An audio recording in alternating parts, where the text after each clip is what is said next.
Sawadee-kap, I'm JP Mestanza. It's Thursday, April 21st. Welcome to Phuket Extra, brought to you by PVCPhuket.com. Friday will see officials from the Center for COVID-19 Situation Administration, the CCSA, reconsider easing the entry restrictions for international arrivals to Thailand now that the Songkran Thai New Year holiday has passed. That might take effect on May 1st if they're approved. The Public Health Ministry has proposed a relaxation of COVID-19 testing measures for tourists entering Thailand, including ending the antigen tests for arrivals.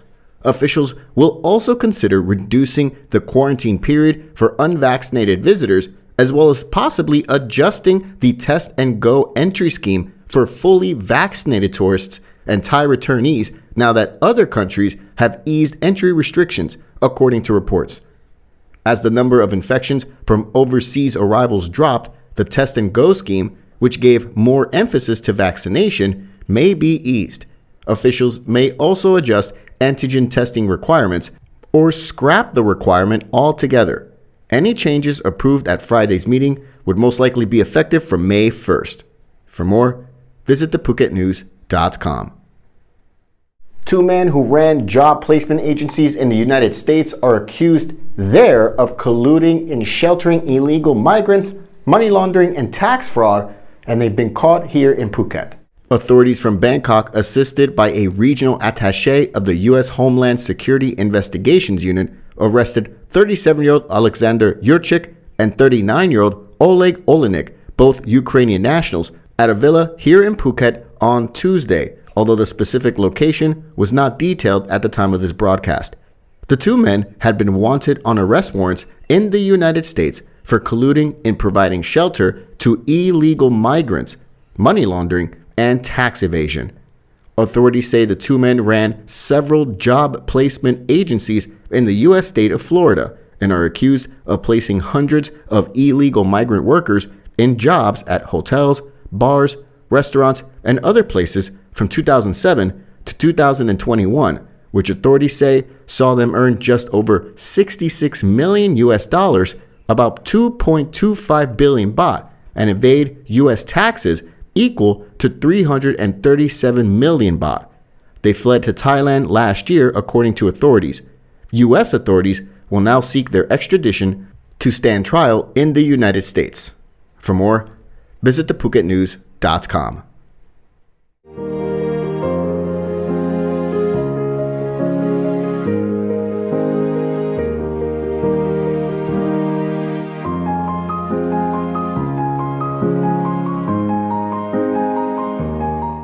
About 150 out of the 775 CCTV cameras sitting across Phuket as part of the island's surveillance network are unusable, according to local officials here on the island. An inspection by an official from the Prime Minister's office made the announcement yesterday. The inspector, Papasmon Amralakit, is in Phuket to review the government expenditure under an 18 million baht budget.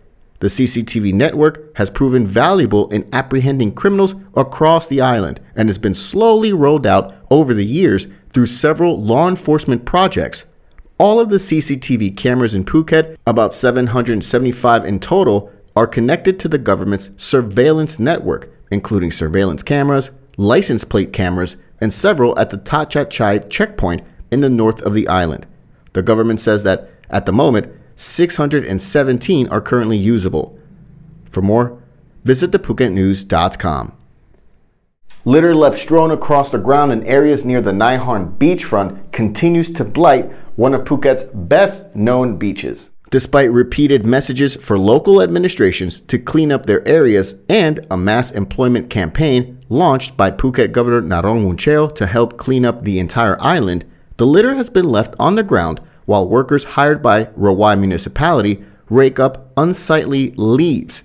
The issue of cleaning up the island has been especially highlighted by provincial officials, not just for the hope of attracting more much-needed tourists to the island, but also for Phuket's bid to host the World Specialized Expo and to host Apex sideline meetings to be held in Phuket later this year.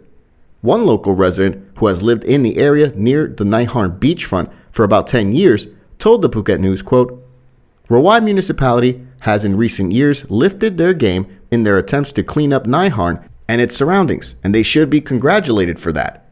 They went on to say, quote, "However, it breaks your heart and defies belief when you see the cleaners spending hours, day in and day out, raking leaves off the beach, footpaths, and road when plastic bottles and rubbish remain untouched.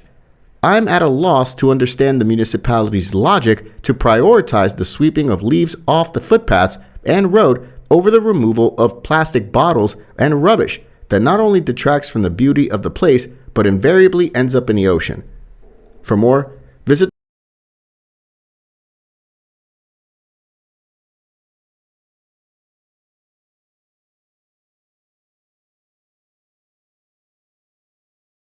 Phuket's rapid modernization has made it one of the world's premier holiday destinations. Investors can still buy quality condominiums for as low as $75,000, and luxury properties can go all the way up to 20 million. Condominiums in Phuket are a safe, secure bricks-and-mortar investment offering foreigners freehold ownership. Call or email Thai Residential, Phuket's #1 trusted real estate advisor, to find your perfect Phuket property.